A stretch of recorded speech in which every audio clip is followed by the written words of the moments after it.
Hey, what's going on, everybody? David Noe with Speakeasy HR, presented by Payroll Partners. It is March 24th. We're in the middle of March Madness. Spring is hopefully getting here soon in the Midwest, where I am, and also my guest. And welcome to Speakeasy HR. This has been a live podcast that started last summer and continue to have awesome guests almost on a weekly basis, and I have a whole lot more planned out for this year. So I have a really special guest today. I've been meeting with this guest for the last couple of months as we talked through when to have him on, and I am thrilled to have on Jeff Palkowski. Welcome, Jeff. How are you today? Pretty good. How are you, David? Like you said, it's March Madness. I don't know about you, but my team is out. Wisconsin took an early exit, but I'll keep watching this, see what happens here. But I don't have a horse in the game now. Well, I grew up in Michigan, so I am still in tune with what's going on with the Big Ten. And I know they have a few other teams in the Big Ten. I actually went to Xavier, so that was a fun couple of days with Xavier making the first four in, or final four in, or whatever they call it these days. So, Sure. so it's been a fun tournament so far, and a whole lot more to go with it. But yeah, it's been a fun last few days, as a lot of basketball has been going on. So, for those new to Speakeasy HR, my name is David Noe. I'm the host, producer, editor of this podcast, and we are live on LinkedIn and YouTube. So if you are watching live, chime in, ask questions as we are talking through this topic that Jeff is bringing to the show today.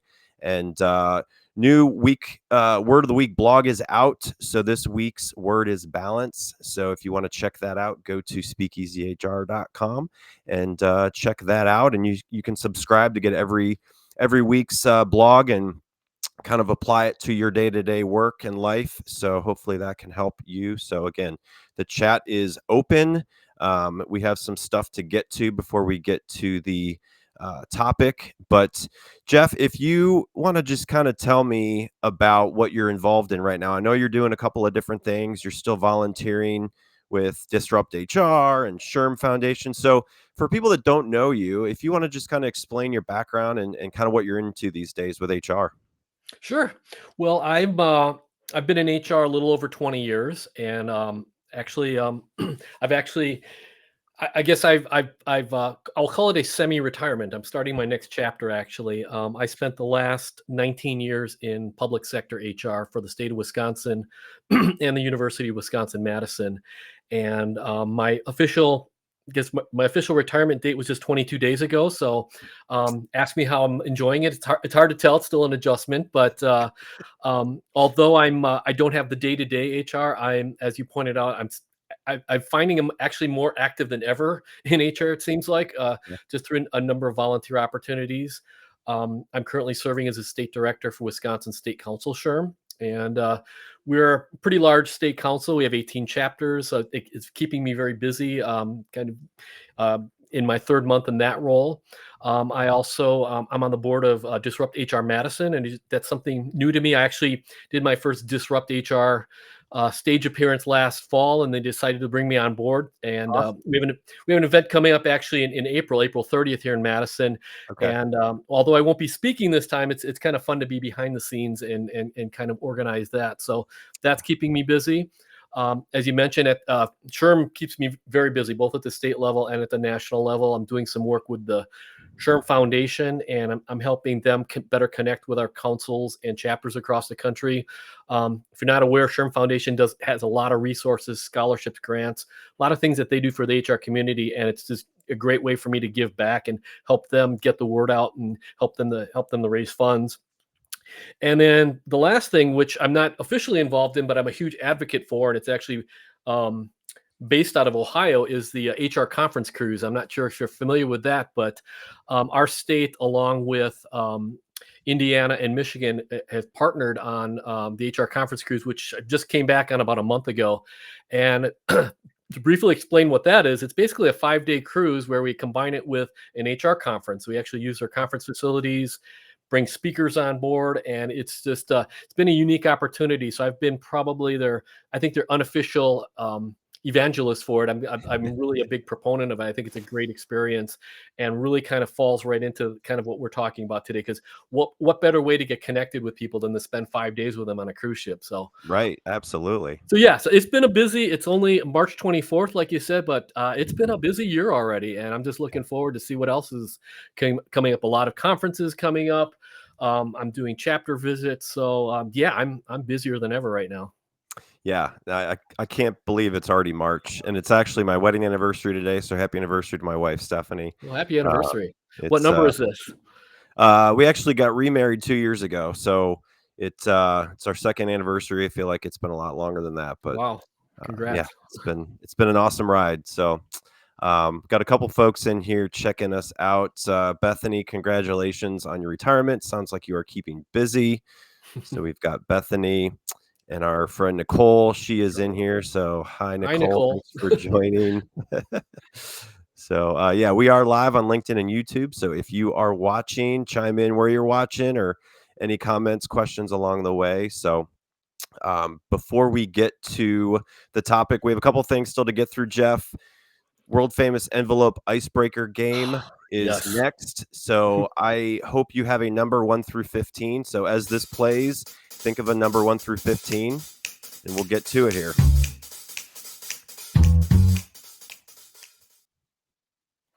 Come on.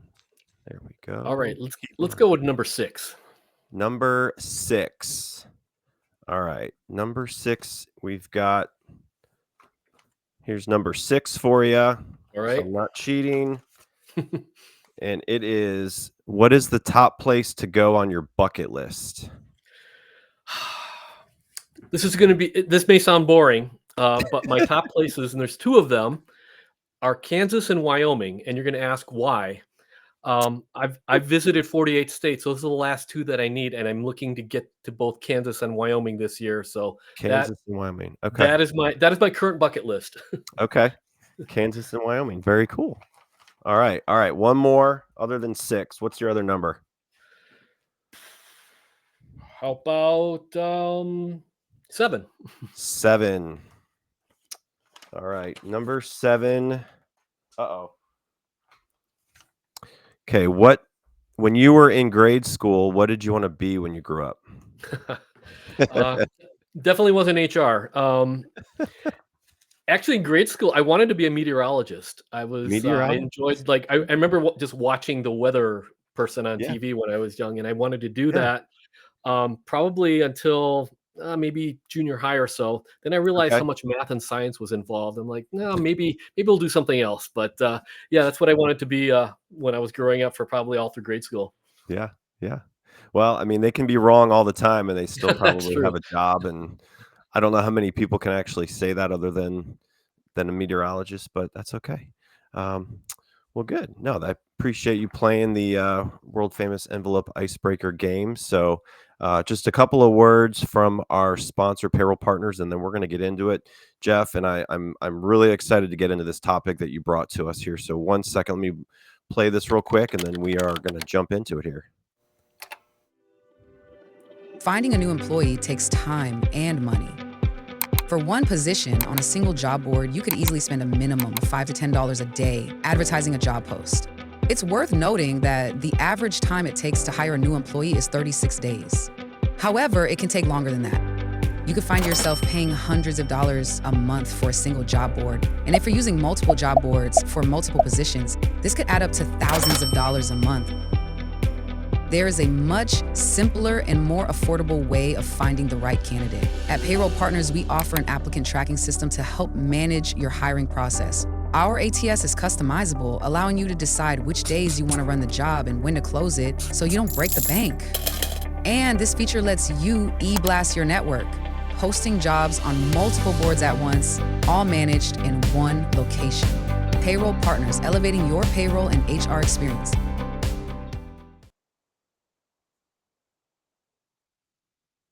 So, if you are fed up and have too many pain points with your payroll HR technology, look us up. Get in touch with me. I'd be happy to connect you with our team of sales professionals and payroll architects and people that are building technology to work for a lot of small businesses and mid-sized businesses, some small, some large, 2,000 to 2,000 employees. If that fits what you are, look us up. We'd be happy to help you. So, all right, Jeff. So the power of connectivity in HR. So when I came to you and said, "Hey, you want to come on Speak Easy HR?" You said, "Absolutely, let's do it." And I said, "What are you passionate about talking about in your world right now?" And your career did not start in HR. It was more in the IT banking, right? Like you were not Yep. in HR, but here you are with almost 20 years experience or so in HR. So what does connectivity mean to you in the context of HR, and why is it so crucial? Well, to be honest, I think it's crucial in any field, really. I mean, you can make the argument that you know, it's kind of cliche, but I think we're all better together. You can obviously when you try to tackle things yourself, it's usually not the best approach. But I think particularly from an HR standpoint, um, HR can be so messy and complicated. I mean, we're dealing with people, Yep. and oftentimes having those connections can help you from making a good decision versus a bad decision. Yeah. And particularly, I think of those individuals, and I've never been in this situation, but a lot of my friends have, where they've been the HR department of one, and it's like in those instances, I'm just thinking, who do you turn to? I mean, I've been fortunate. I've worked typically on smaller teams, maybe 3 to 10 individuals, but I've always had a colleague to go to, someone. But I think of some of my HR friends out there that they're the sole HR practitioner for a organization of 200. I mean, if you're not connected with others, I'm not even sure how you survive. So I just think it's such an important element, and it's something I will say for probably the first half, maybe even a little more. I don't feel I was very connected working in HR. I think I did try the hey, I can do it all myself, and really took that approach. And it really wasn't until maybe the last 8 years or so that I've really felt connection and have actually seen the value in it. Yeah. And and for everyone it's different too. And I know we'll talk about how to get connected, because I don't think there's a wrong answer to it. Right. But for me personally, it actually was social media, which is kind of odd when you think about it. I mean, social media gets such a bad rap nowadays, and people are leaving this platform and this and that. To going back when Twitter was Twitter, now X, but when it was Twitter, I actually started getting involved, just connecting on Twitter, and it was back at the time they had something called Twitter chats, and actually something that SHRM put on called Next Chat, where I think it was every Wednesday afternoon, they would come on and facilitate a live chat, kind of like we're doing here, but Yeah. do it over Twitter. And they would post a question, and then HR people from all over the world would post their responses. And I started connecting with people that way. And I did that for a little bit. I think I just stumbled onto it, and I put it on my calendar, made sure I did it. And then a person reached out to me, and it's a person, actually one of your former guests, and probably someone that most of the people listening to us know the name. It's Steve Brown. Yeah. And Steve happened to be one of those people that connected me. I had no idea who he was. And we made a connection, and he was saying, well, if you like this, try this. And it just started snowballing from there. And eventually what became just kind of an afternoon, once a week, hop on social media, eventually burst into, within a couple of years, just this huge network of individuals that I would have never engaged with had I not decided to hop on social media and meet a Steve Brown, who is, the master connector. And he got me connected with so many different individuals. And to this day, it's like I remember that, and I always tease Steve about it. I'm like, I wouldn't be where I am today if it weren't for that. Right. And I know it sounds like hyperbole, but no, really, I just think of all the connections. I mean, certainly I would not be sitting here today speaking with you, I had that, because it's like, obviously you never know where the connections are going to take you. Right. And so yeah, it was just kind of a humble beginning. And I look at it 9 years later, and it's just like, it's just a great network of friends, colleagues, that are global. And like I said, it started very, very simply. Right.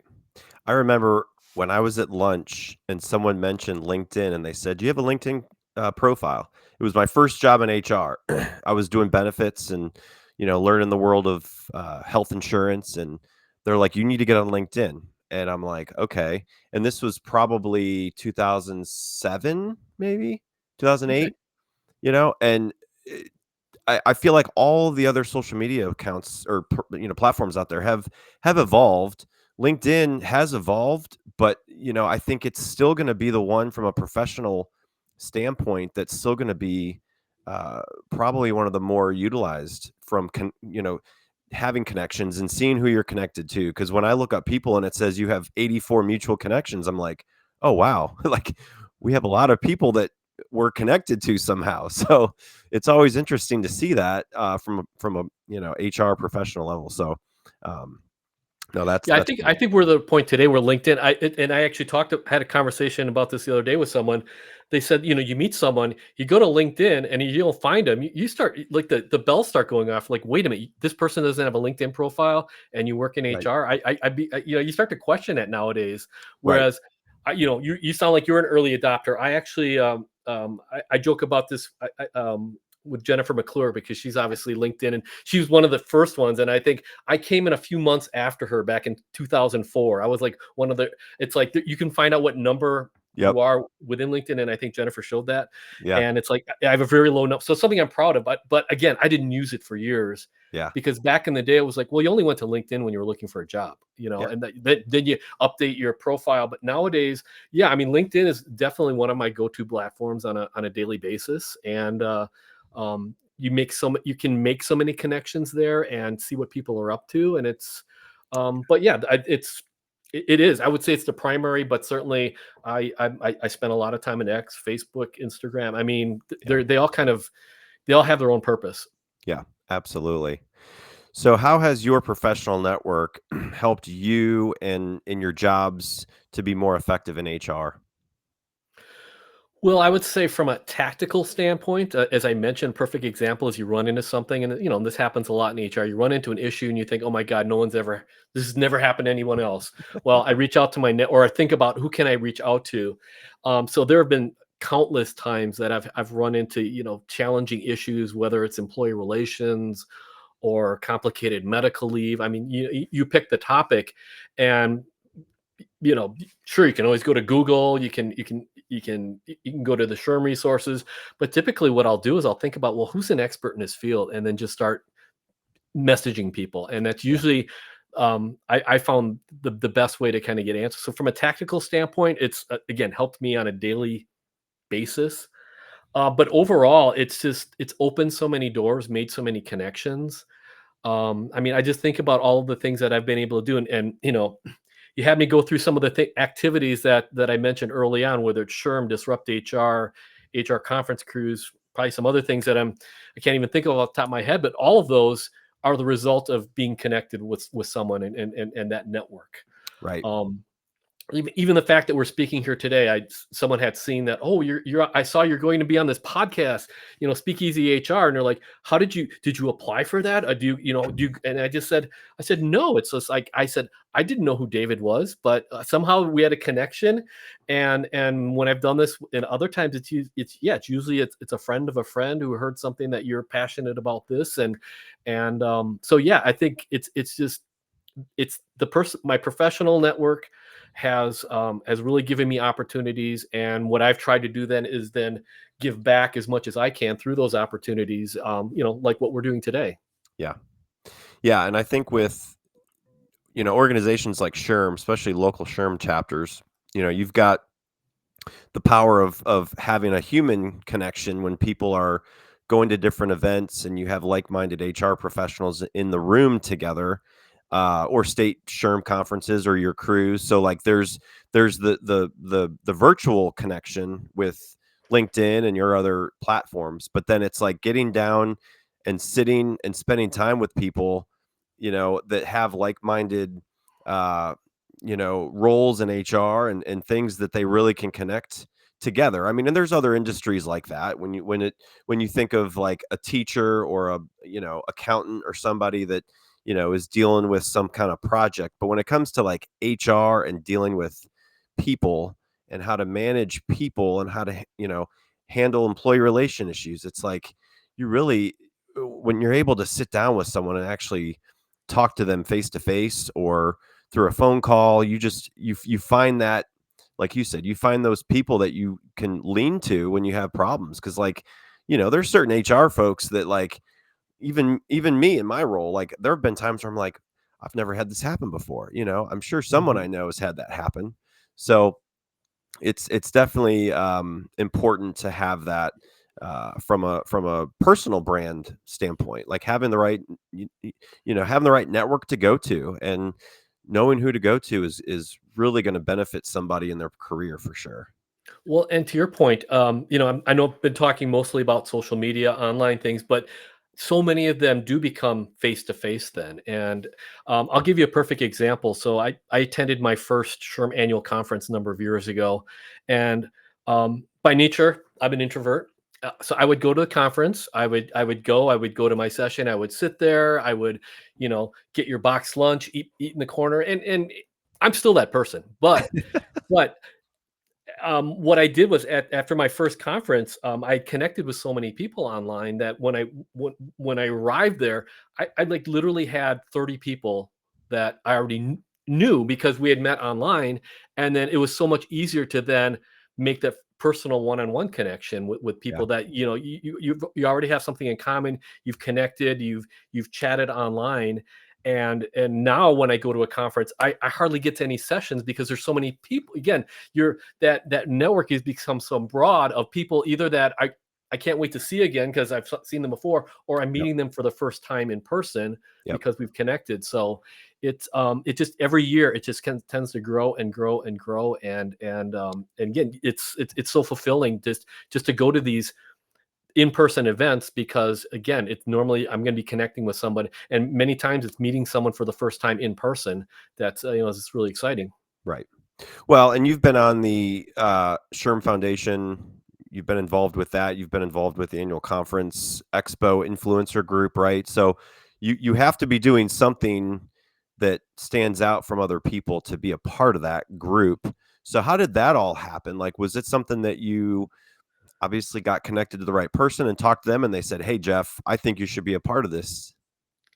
It's funny. And again, I'm not just trying to be humble here, but it's like there's very few things that I've like outwardly applied for that I want to do. That it's just typically it tends to and it's a great thing. So I figure I might be doing something right. But to talk about like the SHRM influencers, and actually one of your guests, one of your people that are watching us now, Nicole Roberts, she was a fellow influencer with me at the annual conferences. And to give a little background for it, so they used to be called the SHRM bloggers. And what they would do is they would reach out to a number of individuals that typically did a lot of blogging, but then also did social media.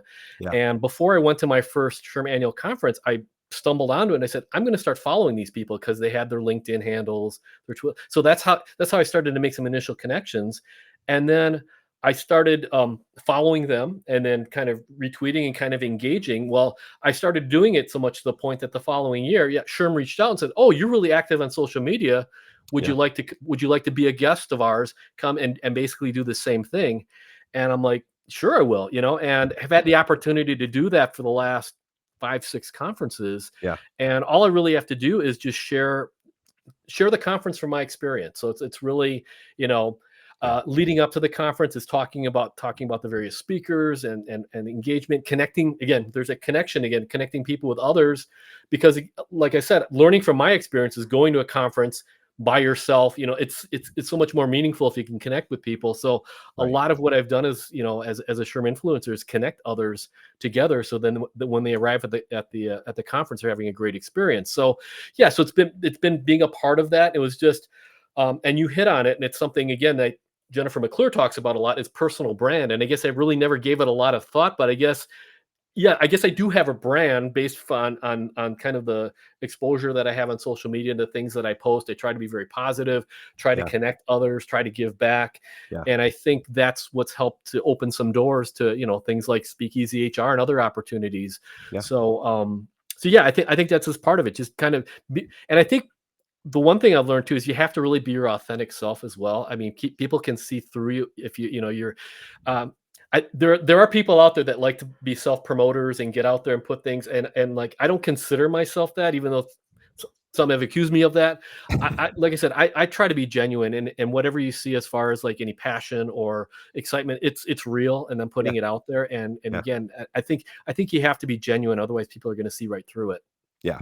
And that's why I do this live, because I mean, anybody can listen to a recorded podcast that's probably somewhat AI generated, right? Like this isn't AI generated. Like you and I are talking, and even though you're in Wisconsin and I'm in Kentucky, we're having just an honest, genuine conversation. And so I think that's what I enjoy about this podcast, is that it's people coming on that have a passion for the topic, and we talk about it and hopefully share ideas and insights with other people watching. So that's what I'm going to continue to do, and have people like yourself on.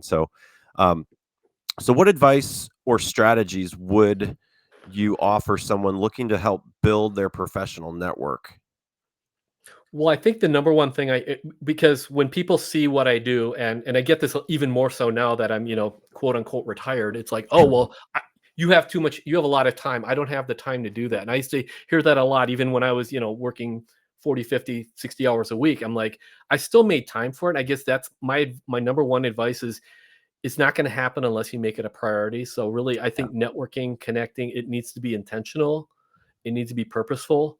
So, I mean, I gave you an example. So that the next chat that we used to have, I mean, that was on my calendar. I would not schedule meetings. I mean, to me, that was something that was important. I'm going to be there so I can get my phone out and, be on Twitter. But Yep, so I Nicole think you remembered. have to be intentional about it. Otherwise, it doesn't happen. Yeah. So that's number one. And then number two, I think what I touched on earlier, um, you need to be genuine. You need to be yourself. And I think the big thing is, and I'm sure you see this, David, too. I mean, I spend a lot of time on LinkedIn. There, it's that I love connecting with people, but when I connect with someone and then 5 minutes later they're selling me something, I'm like, okay, now it's transactional. It's like I'm when I connect with, it's really looking for. And it's not to say might not be a sale or something down the road, but if that's Right. the first thing that comes out, that's a big turnoff. So I would say, even if you're in a sales environment, you're prospecting, things like that, develop the relationship first. I think that's most important. So I mean, I think Yep. that as well when you're looking to develop a professional network. But again, it shouldn't be transactional. It shouldn't be I'm going into this because I want something. Not I found that down the road, it usually ends up being, it's a give and take, and you share ideas and so on. But again, I don't go into it looking for a specific, well, I'm going to connect with this person because I want X. And I think that's not the best strategy. Yeah.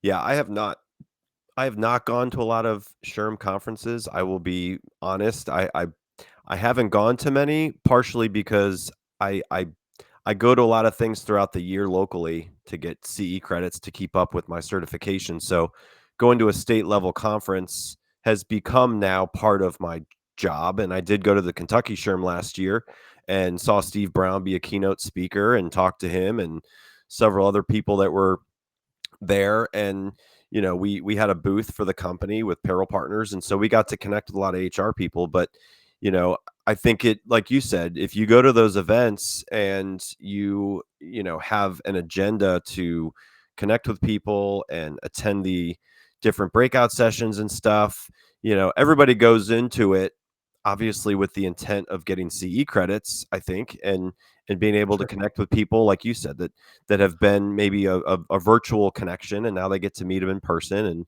go grab a drink after the session, or get lunch or dinner together. So I think it's all about what you put into it.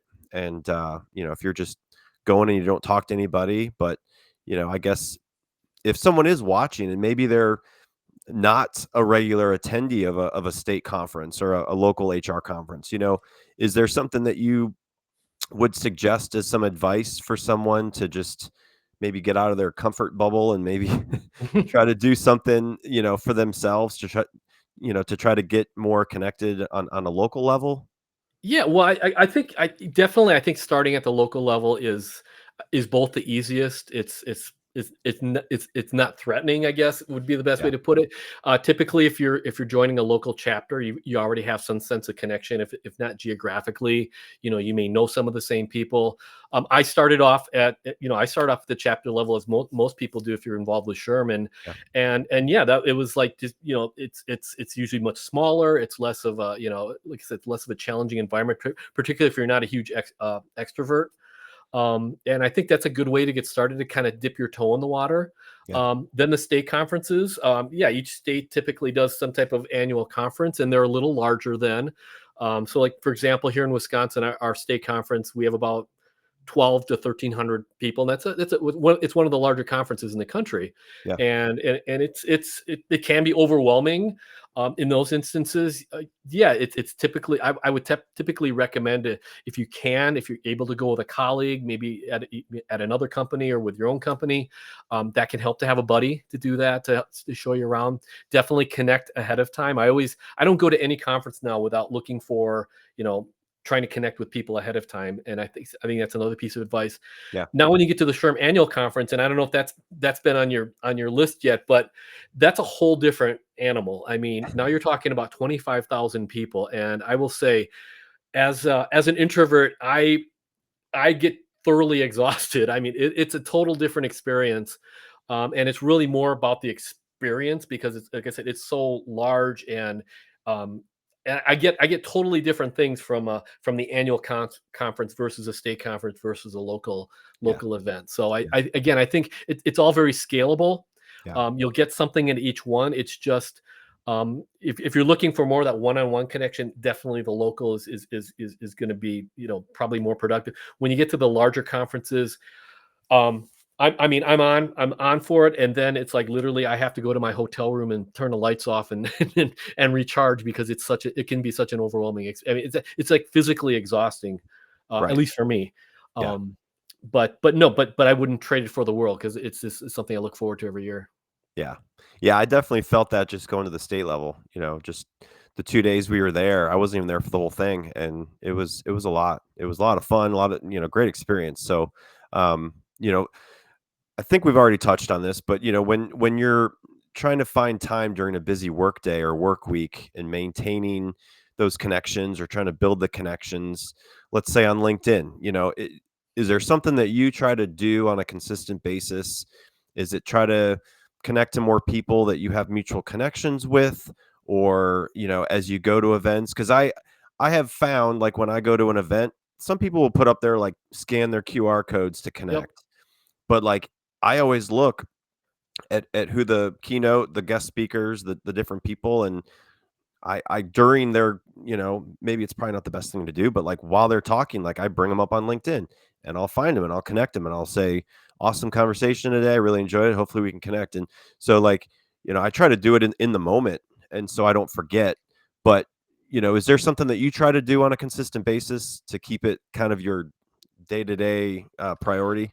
Yeah, I do, and like I said, when I had a full work calendar, I would actually schedule time, and Yeah. typically there would be breaks, and I might Yeah. just put a half-hour break in the morning, and I would take that half hour just to hop out on LinkedIn and basically look what's out there. And again, if you have a network, you're gonna see posts from people, and even just a simple reaction of liking that post or dropping a quick comment or something. I mean, that's part of the connection. So I try to do that as much as I can.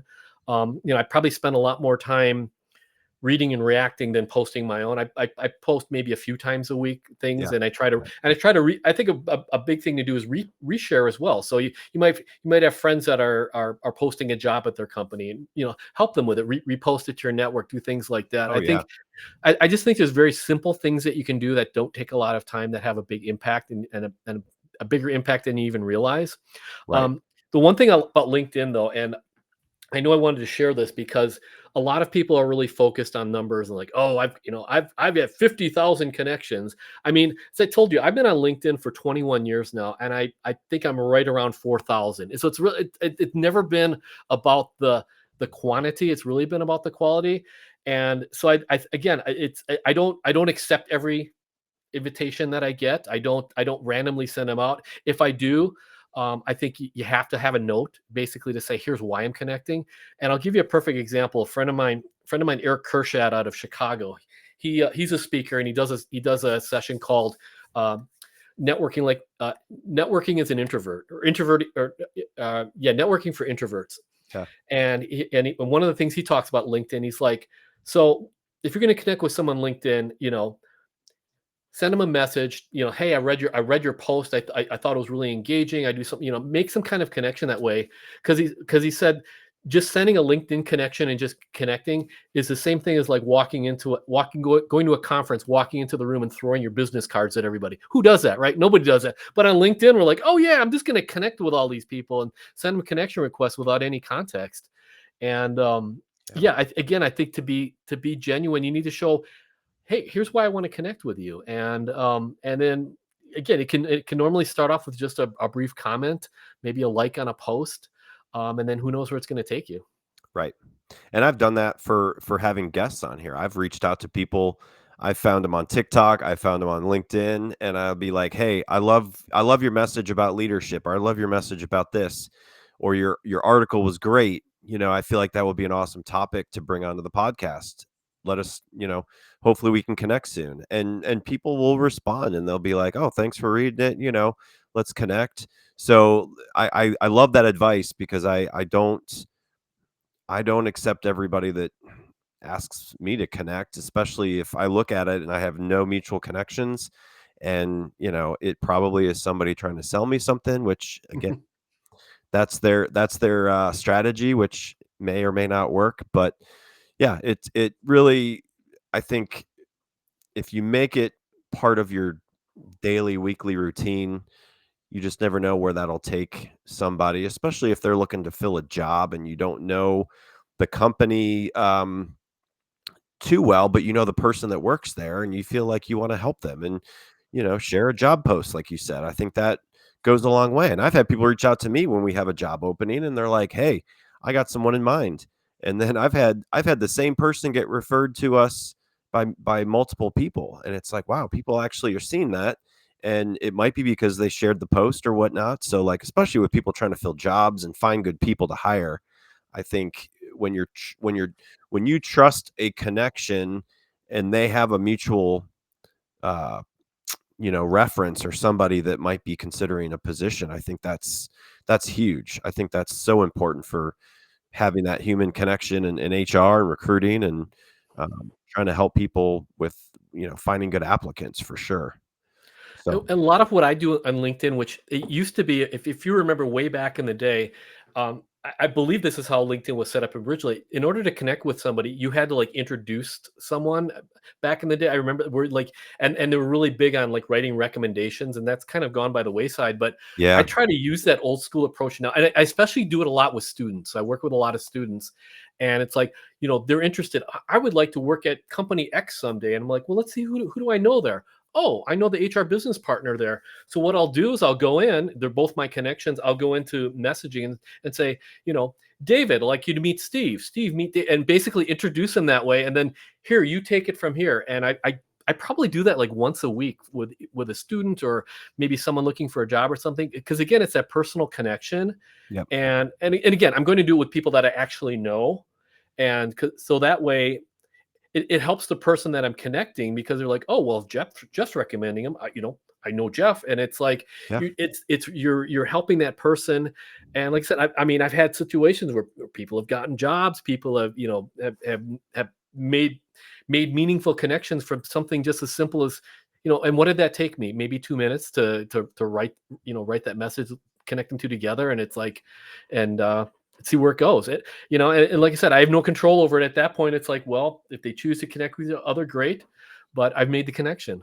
yeah, yep, absolutely. It's a powerful but yet quick gesture that you can do. So again, if anybody's listening and you don't really do that a lot on LinkedIn, or other platforms, the next time you see a friend that posts a job, hey, we're looking to hire this person, share it, like it, tag somebody that you might want to recommend for the job. I think there's just things that you can do without maybe paying it forward. I try to always help people. If someone comes to me and they're like, hey, I'm looking for a job, and it may not be with us, I always try to ask them, like, what jobs are you looking to get? What kind of companies? Where are you trying to work? I need to know a little bit more so that I can see, like, within my group of people, who might I know that works in the IT department or the IT company or whatever. And, again, it takes a little bit of time, and it could really impact somebody's life, like career wise, So definitely Absolutely. think that's important. So, so how has the power of connectivity changed your approach to, attending conferences? I think we've talked a little bit about it, but is there anything else that you haven't mentioned that you feel like is worth bringing up while we're talking about it?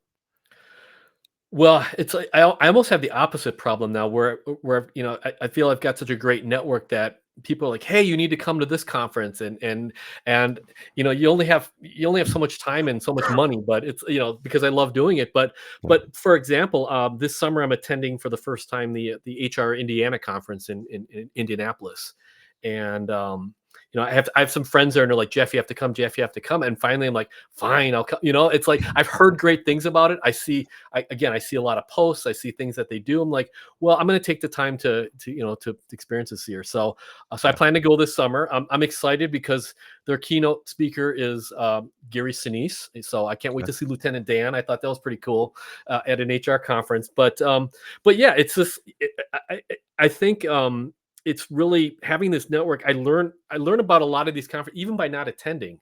And that's something that, going back to the SHRM influencer thing, that's something that we try to do as well. We try to create that FOMO, that fear of missing out, that, hey, you're not here in Las Vegas, but here's all the things we're doing. And, again, seeing it through our eyes, through our videos, through our pictures, through our posts. And I've learned about a lot of different conferences around the country that way, because I follow a lot of it on social media. And like I said, eventually gets to the point like I really want to go to this one because I'm seeing such great things about it every year. Yeah. So I think that's one thing that's really changed. Yeah. And speaking of the annual conference, so this year the SHRM annual conference is in San Diego, and I think I might have seen your reaction. I think you might have seen it on LinkedIn. SHRM decided to do some video when the conference was in Chicago last year, and they put together some video of me at the exhibit hall and things, and now Yep. they're using it to promote it. And I just thought that was the coolest thing because Yeah. again, it's real. I was having such a great time there, and just having this video crew follow me for an hour, Yeah. and I had no idea what they were going to do with it, but they put together a really slick video. I'm like, wow, that looks like a lot of fun. I mean, I look at that, I'm like, yeah, I think this is something I want to attend. Yep. And so just being able to do that is just it's been great. Yeah. That's awesome. Very cool. Yeah, I saw that. I thought it was great. I was like, oh man, Jeff's coming on my podcast, and he just was featured on that video. It was awesome. Bruce, welcome in, my friend. Great seeing you guys. Jeff's a great example of showing the way. Post takes a little time, but has huge impact. Thanks for showing the way. Well, I'll Yep. say this, since we see Bruce Waller here, anyone who's listening now, make sure you connect with Bruce Waller, and you know this, David. He's a great guy, great leadership, thought leader, author. He's also a SHRM volunteer leader. We share that in common, and Bruce is one of my favorite people on this planet. So definitely, if you want to start that connection, you're looking for somebody to connect with Bruce Waller. Yes, I definitely agree with that. It's awesome to see people that have been on the show come in here, like Nicole and Bruce, to chime in, and having that community of people is awesome. So thanks for coming in, Bruce, and being part of it. But yeah, if you're not connected to Bruce, definitely look him up. His books are awesome, and I'm sure he will hopefully add a few new followers along the way with people listening. But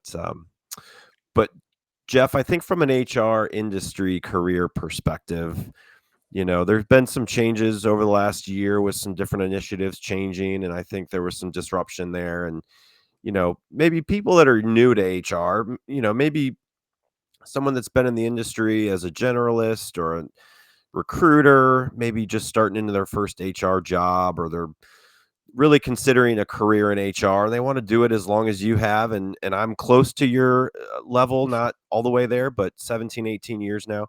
So, like, what advice would you give someone that's maybe at the front end of their career in HR? Well, I think like you alluded to earlier, HR is my second career. So I had a whole career before that. So I didn't take the traditional route, and now I mentor a lot of students and work with them. And I mean, I share a lot of advice with them that I wish I would have gotten when I was first getting started. Yeah. And some of it we talked about today. I tell the students, you might be a junior or senior in your undergrad, and your career is a couple of years away. You can still start developing your network now. And Yeah. so again, kind of getting back to the topic, I said, now's the time to do that. Get people, especially if you're a student, find some mentors out there, set up a coffee with someone, learn about what they do. I wish, again, that's something I wish I would have had more of when I got into HR, kind of that understanding of all of the different areas. I kind of had to learn it on the fly. You get in like, oh, I want to work in HR. And after a few years, I really like this area. I hate this area. Yeah. I think as much of that as you can learn going into it, Yeah. that's probably my number one advice. And creating that network is one way to do it. Number two, I would also say, be flexible. When people say HR, that can mean a lot of different things. I mean, again, you're the HR department of one, you're doing everything. You're in a large corporation, organization. You might be, one of 100, 200 HR people, and you're focused on comp, you're focused on payroll, talent acquisition. I mean, so be flexible and do a lot of different things. And I kind of did that early in my career, finding what I liked and what I didn't. Yeah. So if you're offered an opportunity, I always say, don't say no, because you might either find you really like it or you find you don't like it. And either way, it's going to help you moving forward. So I think trying different things in HR is also helpful. And then finally, HR is one of those professions where I think if you're looking for something that's stable and you're going to come in and nothing's going to change and it's going to be the same every day, and Steve Brown says this: if you don't like people and you don't like change, get out, because really that's all you're going to have. And I Yeah. think knowing that up front, that you're going to be constantly learning, Mhm. and as you mentioned, a lot of things are out of our control. I mean, whether it's the government changing something, whether it's your organization, laws change, policies change, people change. How many people predicted COVID 5 years ago? I mean, you're always learning and adapting. And to me, that's the biggest part of HR. Yeah. And if anybody connects with me on LinkedIn, they'll see part of my headline is I talk about, HR needs to be more than a fire extinguisher. I think Mhm. for the longest time, that's kind of what HR has thought of. I'm putting out fires. All I do is I react. And I think to be effective, you need to be the person preventing those fires. You have to be more proactive. You need to be the person getting out there, and addressing things before they become issues. And so again, those are all things that I think from over 20 years of experience, I try to share anytime I get to talk to someone that's looking to get into the field, someone who's new to it. Um, but I also tell them too, I said, my path is, you don't want to follow my path. You need to forge your own path, because everyone's different. Circumstances are different, Right. but, take some pieces of advice and then find your passion. I guess that's the bottom line. Whatever you do, whether it's HR or anything, find your passion. Yeah. No, that's awesome advice. I wish I heard that when I was starting HR. Not that it would have maybe changed my perception on things, but I look back at the original couple of jobs that I had in HR, and it did take it took me some time to figure out where I really enjoyed HR and I didn't, and getting certified and learning about things that I may not ever have to deal with, but there's going to be new technology and AI is going to change things. But at the end of the day, you're still going to have humans that have to be managed and they have to be developed. And there's only so much that technology will be able to do with that. So there's still going to be that human element. So HR it's not like, it's not like a industry that, or, career that's going to, it's not going to go away. I mean, it's going to just evolve, and there's going to be more tools and resources for you, but there's still going to be HR in the future. Like, that's not going to go away. Well, yeah, I mean, and you hear a lot about people are concerned about AI replacing jobs. No, if anything, it's going to be more important, because the humans are going to become even more important in their roles, using HR or AI as a tool. And as long as you have humans, you're going to need human resources, because it goes hand in hand. We're always going to have workers, and so it's a profession that I only see expanding and not contracting. Yeah. Bruce said, what is a great question for someone wanting to develop a network when they reach out to someone new to connect? Bruce knows the answer to this. He must just be throwing me a softball because he is the expert in Bruce. Bruce is a great storyteller and a person that can do that.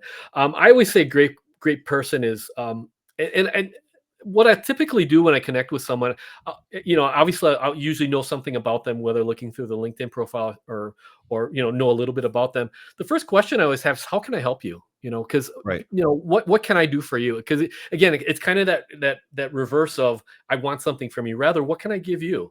And again, sometimes it's just they're looking for advice, they're looking for a connection, they're looking for lessons learned. And so that's usually usually the question that I ask is like, how can I help you? Right. And usually, sometimes people be like taken aback by it because, whoa, what do you mean? And then you start to have a conversation and you realize, there's things that I may have based on my experiences that I can help you with. Just like your question, David, where it's like, what is some advice you'd give? I don't just freely, I'll ask if they want it, first of all. And if they do, I'm more than happy to share. So that's usually Right. a good question of how can I help you? Right. Absolutely. Nope. That's all great advice. And, hopefully people that have been listening to it have gained some kind of understanding of what they can maybe do to provide more of a, effective approach to being more connected to people and reach out and share things that are in their network when it comes to jobs and different opportunities. So you just never know what that will do for somebody in your network and how you can maybe help them, if it's just sharing a job or helping them, with a certain HR situation. And so it's a big community that just keeps getting bigger. And I use this platform to connect to people like you, Jeff, and I'm always learning from the guests. So I really do appreciate your time. I don't know if there's anything else you'd like to add to the conversation before we end up here, but I really do appreciate your time. No, the only thing I would add is again, just I think there is power in connection. I think just take the time. You just never know who's out there who can help make you a better person just through that connection. So I would I guess if I leave the conversation with anything, it's just get out there and connect, because you just never know. And I've had so many positive connections, and it's something that I don't take for granted. And connecting with people like you and with Bruce who's on here, and Nicole who's on here. These are all great people that I've connected one way or another, and that's the only advice I can give. That it's going to help you somewhere down the road. Yep, absolutely. Well, I appreciate your time, Jeff. I wish you all the best. Let's stay connected, obviously, and hopefully see each other soon or talk soon. So wishing you the best this spring, and have a good time at all the different events that you're going to, and hopefully we'll see each other at some point. But appreciate your time, Jeff, and really enjoyed our conversation. So Yeah, and thank you for what you're doing. Like I said, this is a great platform, just another way of connection. And like you said, if you want to see what I'm up to, follow me on social media. My life is an open book. You'll see what I'm doing there. there you go. Well, thanks, Jeff. I really appreciate your time, and thanks everybody for tuning in. Next Monday, we've got another awesome episode coming up. So make sure to follow speakeasyhr.com for all the past episodes. Look us up on Spotify or anywhere else on demand, and we'll see you soon, Jeff. Again, thanks, and we'll talk to you soon. Okay. Thank you. All right.